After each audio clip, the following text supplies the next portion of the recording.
आरव अपनी गर्मियों की छुट्टियों का बड़ा बेसब्री से इंतजार करता था। हर साल वो अपनी दादी के गांव जाता था।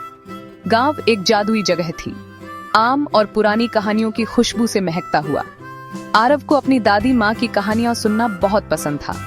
उनके पास हर मौके के लिए एक कहानी होती थी। इस गर्मी में हवा गर्म और शांत थी। आम के पेड़ फलों से लदे हुए थे। आरव अपना दिन गांव के बच्चों के साथ खेलते हुए बिताता था। वे तितलियों के पीछे भागते और नदी में तैरते थे। शाम को आरव अपनी दादी के साथ बैठता था। वो तारों से भरे आसमान के नीचे उनकी कहानियां सुनता था। एक दोपहर उसकी दादी ने अटारी साफ करने का फैसला किया। अटारी अंधेरी और धूल भरी थी। हर कोने से मकड़ी के जाले लटके हुए थे। आरव थोड़ा हिचकिचा रहा था, लेकिन उसने अपनी दादी की मदद की। उन्हें पुराने फर्नीचर और भूले हुए खिलौने मिले। फिर एक कोने में उन्होंने उसे देखा, एक लकड़ी का संदूक धूल से ढका हुआ। वो बहुत पुराना लग रहा था। आरव और उसकी दादी ने एक दूसरे को कौतूहल से देखा। अंदर क्या हो सकता है? संदूक बहुत भारी था।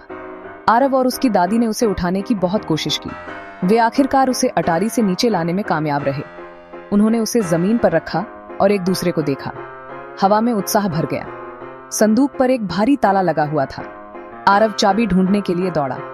उसने हर जगह खोजा, लेकिन चाबी नहीं मिली। आखिरकार उसकी दादी को एक दराज में छिपी एक पुरानी जंग लगी चाबी मिली। उन्होंने वो आरव को दी।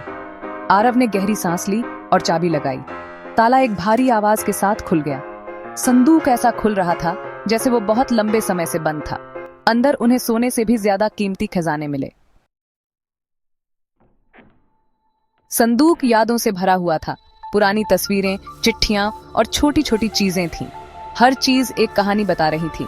आरव ने एक जवान औरत की फीकी पड़ चुकी तस्वीर को छुआ। उसकी दादी की आंखों में आंसू आ गए। ये तुम्हारे दादाजी हैं, उसने कहा। उसकी आवाज कांप रही थी।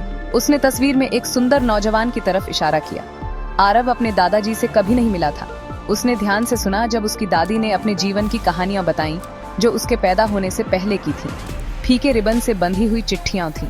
आरव ने उन्हें ध्यान से खोला। चिट्ठियां प्यार और यादों से भरी थीं। वे सपनों और निराशाओं की बातें करती थीं।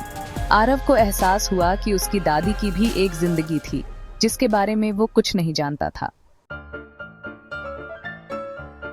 जैसे ही सूरज डूबने लगा, उन्होंने आखिरकार संदूक बंद कर दिया, लेकिन यादें हवा में तैर रही थीं।